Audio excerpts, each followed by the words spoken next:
My name's Cindy Piester, and I'm with UUJEC. And you can see from the little logo that what this group is about is really bringing justice, economic justice to communities. And so we have a heart up there. Let's put a little heart into our economy and a time when there's such tremendous disparity across the country and people's wealth and economic situation. It's really, we have a wide spectrum of issues that we deal with.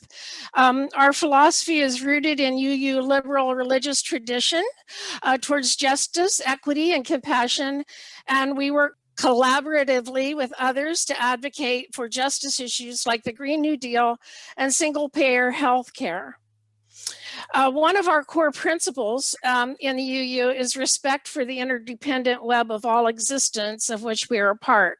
So when we start talking about climate change, that's really kind of right up our alley. And I'm really grateful to the UUJEC for taking me on the board here, knowing that I had a very particular focus. What I wanted to work with was climate disruption and US militarism. And they welcomed me, even though it was really a very specific issue.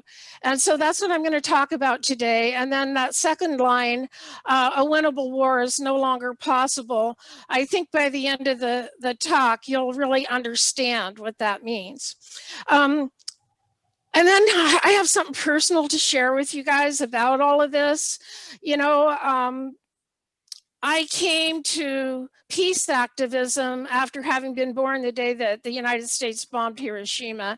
And so even as a child, you know, I was aware of that, and I lived under the shadow of US warfare, even though I was born the day so many other people died. And my father was a World War II veteran. He survived Guadalcanal as a Marine. He came home, he had been shot, he had malaria really bad, lasted for years, and never talked about it. And then my sweet husband, I absolutely could not believe it when Terry asked me to present on May 13th. Because if my husband would have lived, this would have been his 75th birthday. So I'm dedicating this talk to my husband. And I want to tell you about the picture I'm showing you. We were at an anti-war in Iraq demonstration in LA, and it was a really big one. Thousands of people were there. And Matthew Grandjean is a French photographer, and he focuses on just taking pictures mostly of veterans, although I see he has done other work. And he came up to John and he asked him if he could take his picture. And John said yes. And he asked him to take off his sunglasses. And that's how I have this picture to share with you today. And he knew what was behind those shades. Matthew knew. So if you look into his eyes, you'll see. And you'll see the story that he lived with and I lived with our whole lives. And that is being on the Mekong Delta in Vietnam as a machine gunner in 1966 and 1967. This is not the kind of man that my husband was. And it affected him, you know, like I said, his whole life. So below his picture, I have peace in mind and love in heart, and that was John's motto. And in the background, I have the ocean. He insisted that we live in Ventura, absolutely. The ocean was his healer, one of his healers. And we spent a lot of time down there trying to deal with the after effects of that war. So I'm going to move on with the slideshow, but I want to wish John happy birthday from all of us. So I'm not going to show a lot of different graphics on climate change itself. I'm assuming that everyone has a pretty good handle on the dire situation we currently face, but I did want to show this very briefly. This is a 30-second depiction by NASA showing the global rise in temperatures across our planet from 1880 to 2020, which is currently at a 1.2 degrees Celsius rise in temperature, perilously close to the 1.5 that the IPCC has suggested as our most positive lid on this situation, something that now seems impossible. Of course, our oceans are actually our heat sink, and 90% of the heat that's being returned to the planet is going into the oceans, and they are warming at a rate of 5 or 6 Hiroshima bombs of heat per second. Over the last 25 years, this equals 3.6 billion Hiroshima atom bomb explosions. This comes to us from Lei-Jing Chang, a lead author of the United Nations IPCC's World Ocean Assessment. So what do we do when we find ourselves in this situation, where clearly our planet may not be able to continue to support life? Well, I think we need a peaceful revolution that will redirect all of our resources towards fighting climate change. The best thing that I've seen for this at this point is the Green New Deal for action here in the US and possibly around the world. And that is something that Senator Ed Markey and Ocasio-Cortez have just reintroduced to Congress. Thankfully, the majority of the US population at this point is in favor of the Green New Deal. But as an action item, rather than calling this to your attention at the end of the talk, which I also hope to remind you then, I'm asking you now to keep this in mind as we move forward. AOC is telling us that this is a life or death situation. Certainly there's a lot of controversy about AOC's support and the Green New Deal itself, the expense of that. But what are we going to do if we no longer have a habitable planet? In an effort towards building international climate solidarity, welcomed by the Pope and others, Biden invited 40 of the world's leaders, including China's Xi Jinping and Russia's Vladimir Putin, to the White House Global Climate Summit in April. Despite tensions, both Putin and Xi Jinping attended. The U.S. team was able to offer its nationally determined contribution to achieve reducing its net greenhouse gas emissions by 50 to 52% below the 2005 levels by 2030. Biden also reinstalled Gina McCarthy to head up the EPA, and the first ever presidential climate envoy, John Kerry. Still, there were problems going forward. The Pentagon and the administration both failed to deal with the extent of the military's contribution to climate change. Although there were concessions made to increasing the energy efficiency of platforms and installations and deploying clean distributed generation and energy storage, as well as electrifying our own vehicle fleets. However, on closer inspection, these vehicle fleets electrification does not include combat vehicles, which there are hundreds of thousands of, nor does it include any real means of alternative jet fuel, which is a significant contribution to greenhouse gas emissions. Here we see Garrett Reppenhagen, a former Iraq war veteran and the current president of Veterans for Peace, telling us that we need leaders that acknowledge the threat is our own military emissions. The monopolization of resources to address solutions and the use of our military to support extractive colonialism and oppression of community resistance to fossil fuel industries in other nations and on indigenous lands. And then I need to let you know before we go forward that the appearance of any U.S. Department of Defense visual information does not imply or constitute DoD endorsement. I have used their visuals, but that doesn't mean that they support what I'm saying here. The U.S. military is the world's largest institutional user of fossil fuels and the world's largest institutional producer of greenhouse gas emissions. The military's overseas emissions are exempted from the U.S. government's carbon accounting, despite representing a majority of the DoD's emissions. The U.S. military is the single largest consumer of energy in the United States since 2001. It has consistently consumed between 77 and 80% of all U.S. government energy. A single F-4 Phantom fighter burns more than 1,600 gallons of jet fuel per hour and peaks at 14,400 gallons per hour at supersonic speeds. When we think about all of us reducing our footprint by not visiting friends and family across the country, reducing our mileage in our cars, and going ahead with bicycling and using public transport rather than our own vehicles, consider the fact that 1 hour of these jets could translate to years of an individual driving their own vehicle. So what do these Phantom fighters bring to the world? Well, one thing they bring us is what we euphemistically call war.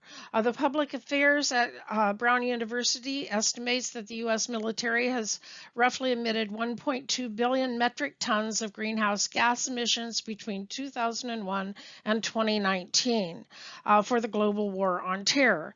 So the other thing besides bringing us war that they are bringing emissions that cause climate change.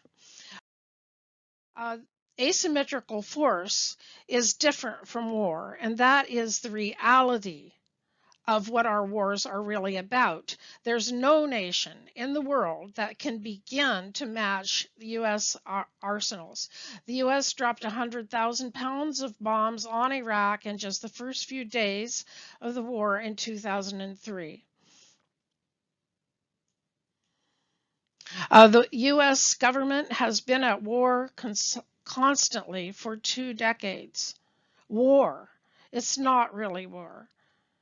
It's the United States' actions against other countries that cannot adequately fight us back at an equivalent level.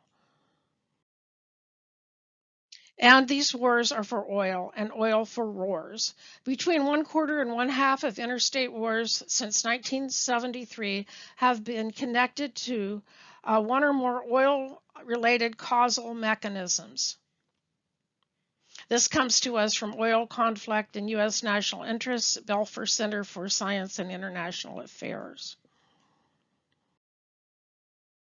There were about 700 inspections, and in no case did we find weapons of mass destruction. This is from Hans Blix.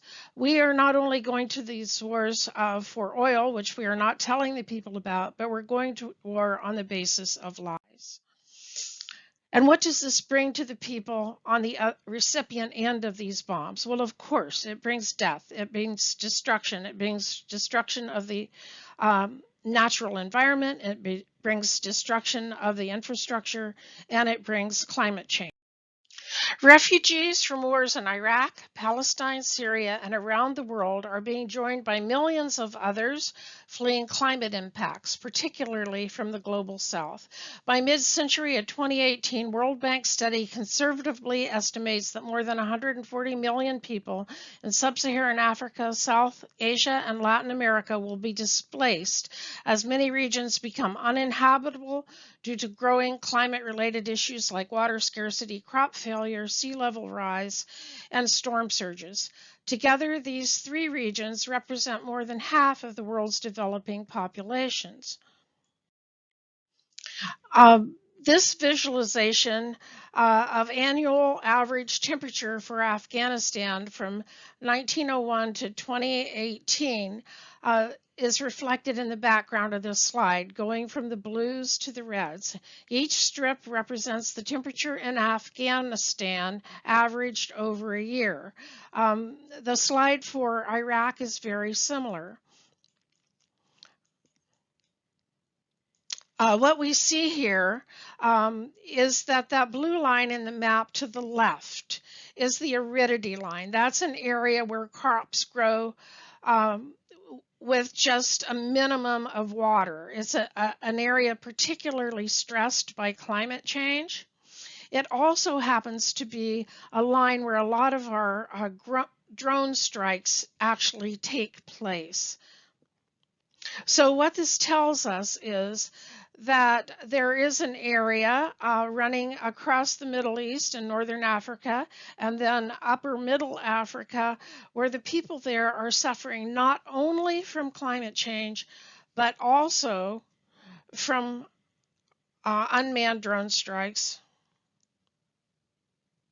I think this is a very significant slide.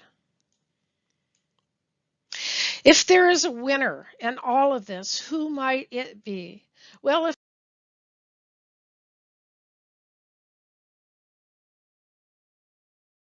there is such a thing as a winner, I would say it's the military-industrial complex. Our own government, the Pentagon, Congress, and then, of course, the industries, the war profiteers, General Dynamics, Lockheed Martin, Raytheon, BAE Systems, Boeing, Northrop Grumman, Aegis provides the new technologies for our new wars. Booz Allen Hamilton helps give jobs to our military people after they've left the service. And khaki, these jobs can be support services to our current military. They can also serve in the battlefield as support. And then there's the oil and gas industry that also have benefited all of these years, all of them being part of the military-industrial complex. General Dynamics was confronted recently by Medea Benjamin on the fact that our weapons are being used by General Dynamics, killing large segments of the population, including children, particularly in Yemen. The General Dynamics is one of the world's largest weapon manufacturers. It has a long-term $1.3 billion contract with Saudi Arabia, supplying them with weaponry used against Yemeni civilians. Such transactions by U.S. companies makes them war profiteers while contributing to growing resentment against the United States, further destabilizing areas hard hit by climate change. Who Medea confronted was the CEO of General Dynamics, Phoebe Novakovic, regarding the situation with the children being bombed. And Novakovic has recently said, unfortunately, the world has become an increasingly dangerous place, and so we see the reflection of that concern in many U.S. allies with increased demand for many of our products. It's also interesting to note that Novakovic came to General Dynamics from the CIA, a direct job change. I just find that interesting. There's a lot of this kind of switching back and forth, revolving door role in key positions between military contractors and areas of our own business, governmental business. Now we're going to quickly go towards a brief history here. How did we get to this point? The military-industrial complex requires unconstrained control of and unimpeded access to the world's oil by any means necessary. That's negotiations, wars, and secret coups. This was first brought to our attention by Smedley Butler more than 100 years ago when he was at war protecting oil interests in Mexico. Then Negotiations were carried out by President Roosevelt in 1945 when he met with King Saud for oil talks, which have paved the way to today's strategic oil alliances between our two nations. But negotiations is not necessarily our only answer. In this situation, in 1953, Secretary of State Dulles ordered the CIA coup to overthrow Iran's democratically and beloved elected President Mossadegh to gain control of their oil. We think of Iran and hear about them daily in our news, but going back to the initiation of this situation, what we did was we did an overthrow of a democratically elected country. It was a democracy, and installed our own leader there in place of Mossadegh. Certainly the people in Iran have a longer memory of this than our own citizens do. In other wars, we think about the impact on the climate. This includes earlier wars, World War I, World War II, and Vietnam. All of these wars involved massive bombing, and even there were also nuclear weapons used for the first time in World War II. This contributed to destruction and climate emissions. Vietnam, in particular, a war based on lies, when we were led to believe that the North Vietnamese had fired on one of our ships in the Tonkin Bay incident. After the war, McNamara reported that that incident was unfounded. This only was told to the American people after we had dropped 7 million tons of bombs on Vietnam, more than twice the total bombs dropped in World War II. Almost 500 bombs for every human being in Vietnam. We also left behind Agent Orange. My husband was impacted by Agent Orange, as were many of our troops. Agent Orange was a defoliant which destroyed the cover of the Vietnamese people so that they were more easily lethally destroyed. And it was left behind in their environment and in their bodies. Agent Orange impacts the DNA and has impacted the future generations of both our own troops in Vietnam and the Vietnamese people. Badly deformed children whose heritage goes back to Vietnam through their parents who were impacted and their grandparents is still clearly a huge problem in Vietnam. And then now, more currently, in Iraq and we've used depleted uranium, which also destroys DNA.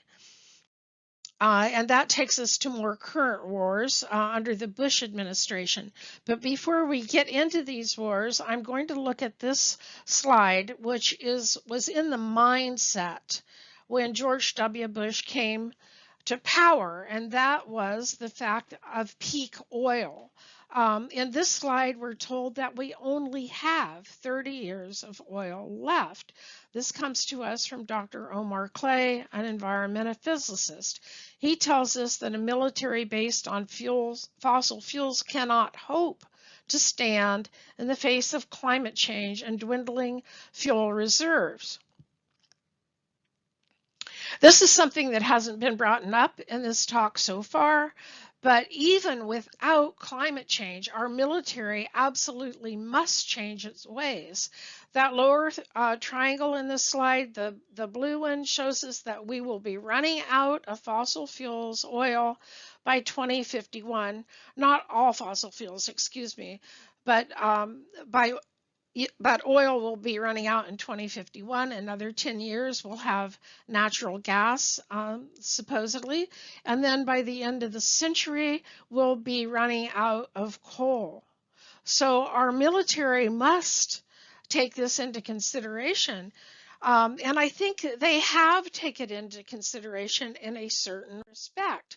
That is, they've understood from the beginning that there are places in the world where there are large oil supplies.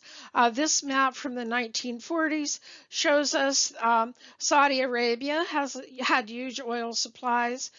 We already had negotiations with them. We had no such negotiations with Iraq, which was the next largest oil supply in the world. Certainly, George W. Bush understood that when he took us to war against Iraq. I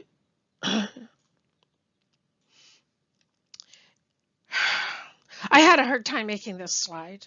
I had a difficult time during the George W. Bush administration. My son and I were both arrested in a peaceful protest against our move to go to war illegally, the use of torture, spying on the American people, and calling for George Bush's impeachment. What we see in the lower right-hand corner here is a document that was released internally to the DOD and also to the public, but it was very quiet, giving a projection of what climate change could bring in the future. These were projections, they didn't really know, but I found it rather chilling that one of the projections that they put forth was that by 2020, the United States may barricade its borders on the south to ward off starving hordes of people who are trying to get into the United States, because we may have enough reserves to see ourselves through climate change, but not to share it. So that's just something to keep in mind.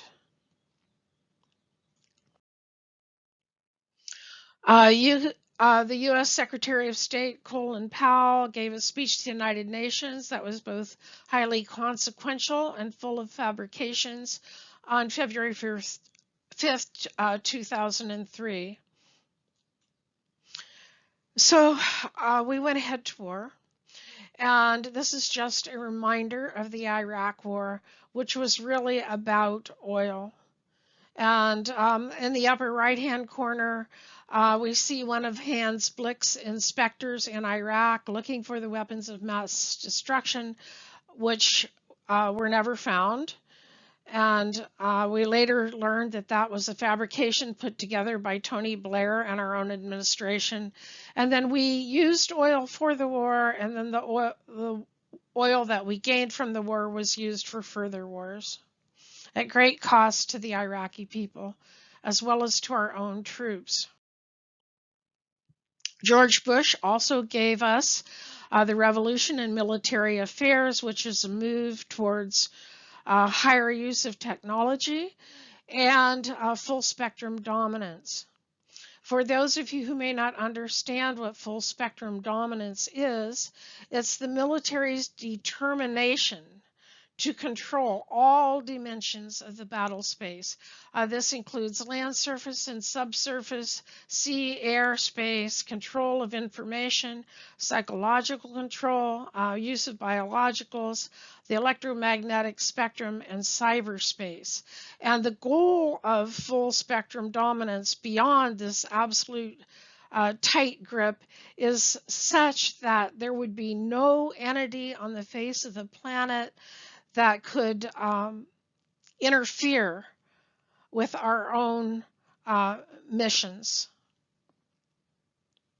Full spectrum dominance. So that segment that I just gave was a detour of the history of U.S. wars for oil and based on lies and who they were against. I'm going to go back now and take up the military blueprint of how what the military is doing is impacting climate. The military blueprint also includes the modernization of nuclear weapons, their storage, maintenance, and readiness. Well,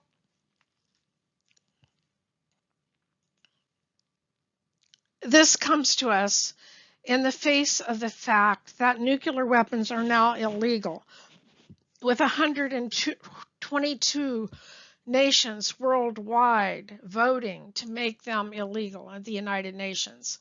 As a response, a partial response, Elizabeth Warren and Adam Smith have introduced the No First Use bill in Congress, which has not been passed, but it essentially says that we will not be the first ones to use these nuclear weapons. But I ask you, who amongst our allies, and especially amongst those who are not our allies, will actually believe that we will not use them in first strike, given our history and given the fact that the Treaty on the Prohibition of Nuclear Weapons is now in force, making the United States a rogue nation? We're choosing not to work in a spirit of cooperation, even though we face extinction from climate change. This is a serious issue. The DoD's vision of full spectrum dominance that we just talked about, dominance of all spheres, includes space, and the new Space Force is at odds with putting the climate front and center. The U.S. Space Force is seen as critical in protecting U.S. interests in space. Any space wars would be about protecting or destroying satellites, and since this is a battle where the U.S. Has more to lose than other nations, it's a battle best avoided. However, there are considerations for climate. We are running out of time to effectively and urgently address climate concerns. The vast economic and ecological impacts resulting from this heavy, resource-demanding undertaking will lock us into a darker future for climate action. Our national history of broken promises did not inspire trust, so there is much to be developed, and international space agreements require a whole new level of diplomacy to be negotiated and then aided and abided by. We really need to stop the new Space Force from continuing. We cannot afford this if we are to effectively. The U.S.'s military blueprint also includes 800 bases across the world, and these bases are situated in 80 countries. So there's multiple bases and installations in many of these countries.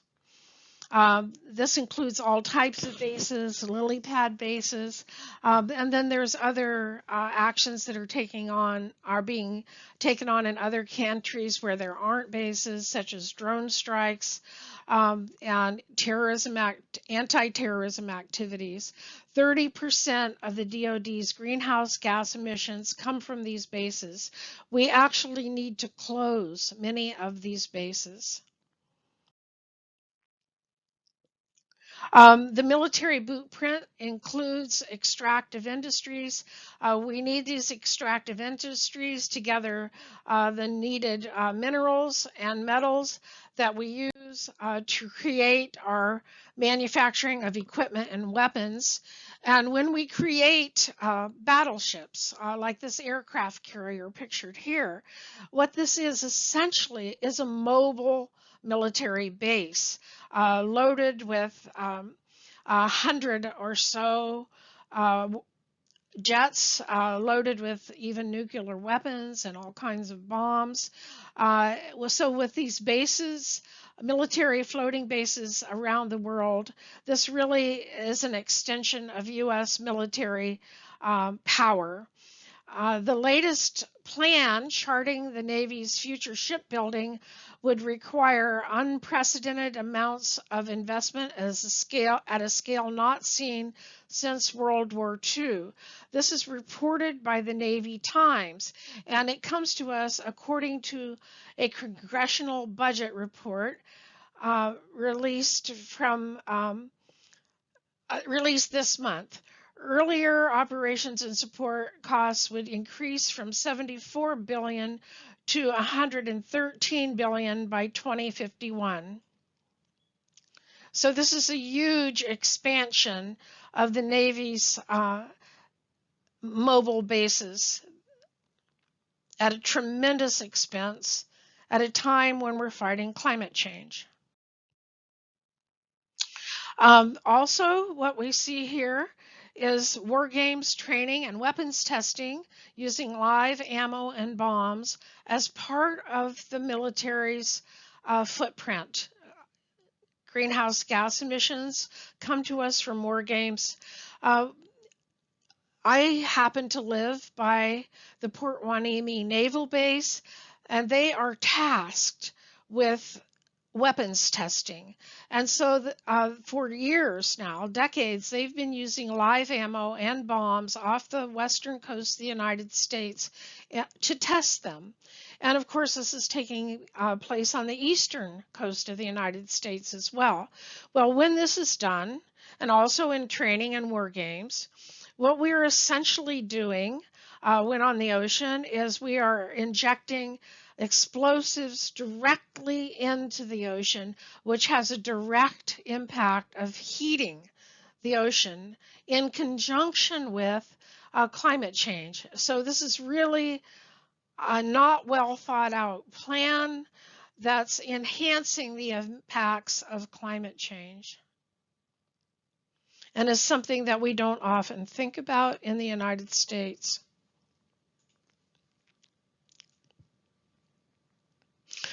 These weapon tests have left behind tons of bombs, heavy metals, missiles, sonar buoys, high explosives, depleted uranium munitions that are harmful to both marine life and human life as well.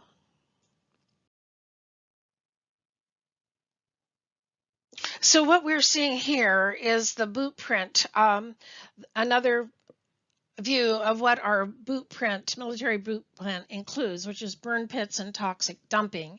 And on the right, you see a map showing different countries where this is common practice for our military, especially Afghanistan and Iraq.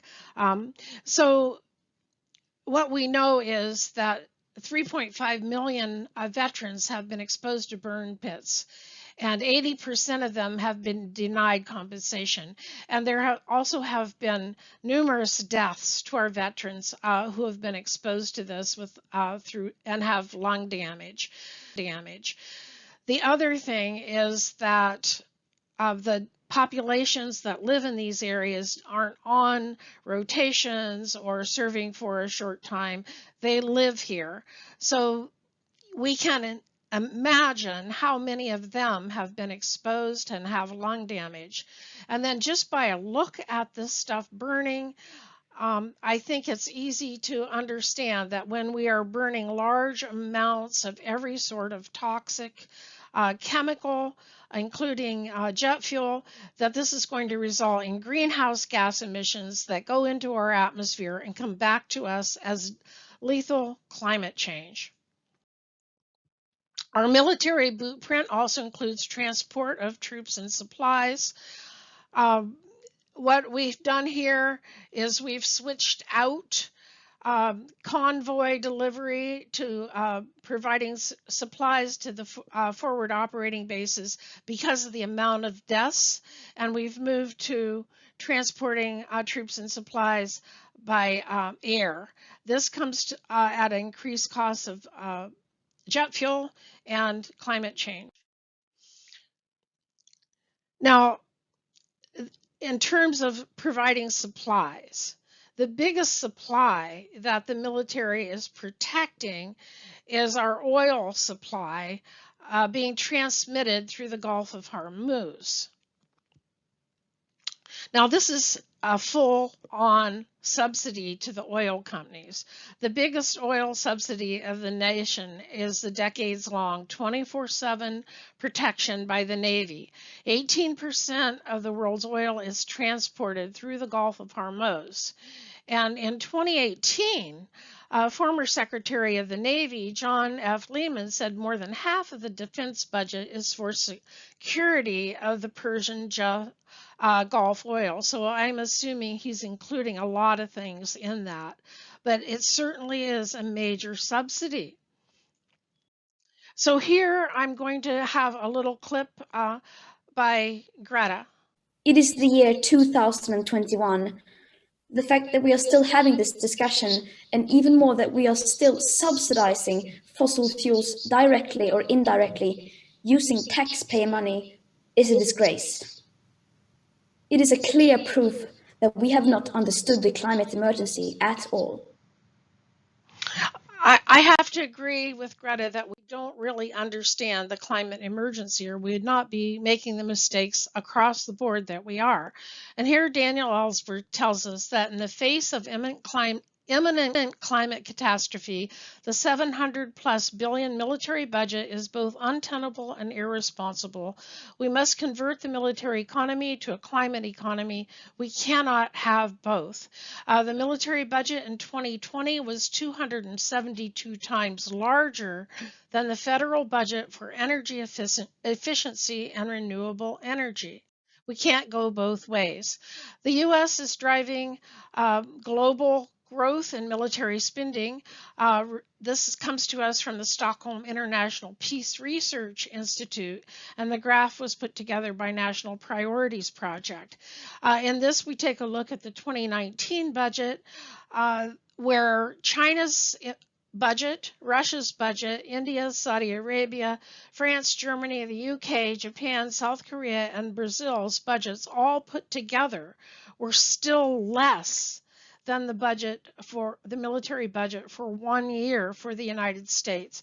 And the entire rest of the world, some 139 countries, spent 490 billion for their military budget. So it's clear to see when our retired generals come out and tell us that they need more money for the military budget, that we should at least give this pause for reflection. The federal discretionary budget for 2019 was a total of 1.38 trillion, with 730 billion going to the military. And President Biden's current fiscal budget request is upping the amount that we will be requesting. He's asking for 753 billion for national security. So that budget has not come out yet. We will be looking at that shortly and see how that plays out. On the left, you'll see other expenses that might more appropriately be chunked in there with the military instead of discretionary, such as Veterans Affairs. We all want to see the VA taken care of, but that's coming out of our discretionary budget. Energy and environmental is also discretionary, even though that Department of DOE shares responsibility with the U.S. Department of Defense for nuclear weapons.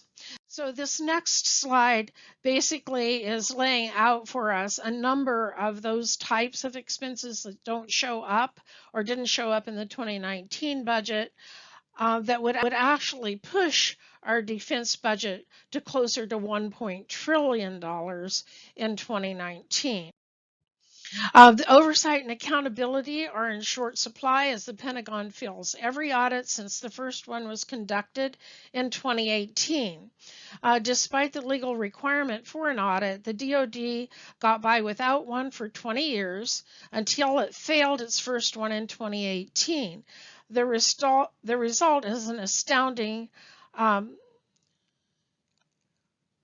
10 trillion in taxpayer money that has gone unaccounted for since 1996. Over the last 20 years, the Pentagon has broken every promise to Congress about when an audit would be complete. Currently, we're thinking that an audit might be passed in 2008, according to the Pentagon. Over the last 20 years, the U.S. has averaged 14 climate disasters a year, but the severity of these climate disasters is growing exponentially. So what this what this slide tells us is that in 2020, there were $22 billion weather and climate disasters, all connected with climate change, and that this is hurricanes, severe storms, tornadoes, drought, and fires. And so we know that these have gotten worse over the last few years and promise to become more and more devastating. If we don't deal with climate change now, when will we? And how much is this costing us to not deal with them? So if we're to shift our cost from the U.S. power grid to 100% renewable energy over the next 10 years, this is estimated to cost us $4.5 trillion. Yes, that is trillions of dollars, but to pay for the visionary components of the Green New Deal, we will need to slash the military budget and redirect those hundreds of billions of tax dollars away from the Pentagon to sustainable green jobs, health care for all, free education through university, a rebuilt green infrastructure, new diplomatic initiatives, and more. Our fight for the Green New Deal must include, from the beginning, taking on the DoD budget. The war against terror not only put more than 1.2 billion tons of greenhouse gas emissions into the atmosphere, contributing to climate disasters around the world, but it cost us $6.4 trillion. The Green New Deal can only succeed when it is grounded in peace with justice and an end to militarism, aggressive wars, and a giant military created to maintain global dominance render our vision of a truly new society impossible. For generations, our veterans have been killing, dying, and polluting to ensure our access to the same fossil fuels that have now put all of humanity, ourselves included, at risk. There is no longer such a thing as a winnable war. All wars put vast amounts of CO2 into the atmosphere. War anywhere puts us all at risk. Global warming is global warming. I'm giving the last word on this to Greta Thunberg. You still have time to do the right thing and to save your legacies. But that window of time is not going to last for long. We, the young people, are the ones who are going to write about you in the history books. We are the ones who get to decide how you will be remembered. So my advice for you is to choose wisely. Ladies and gentlemen, that concludes this program on U.S. militarization and climate disruption. If you have any questions, you can reach me, Cindy Piester, at vfpclimateaction@gmail.com. And you can also go to the Veterans for Peace website where we have more action items listed. Thank you very much for joining us, and thank you, UUJEC, for giving me the opportunity to present this talk. Thank you all for attending.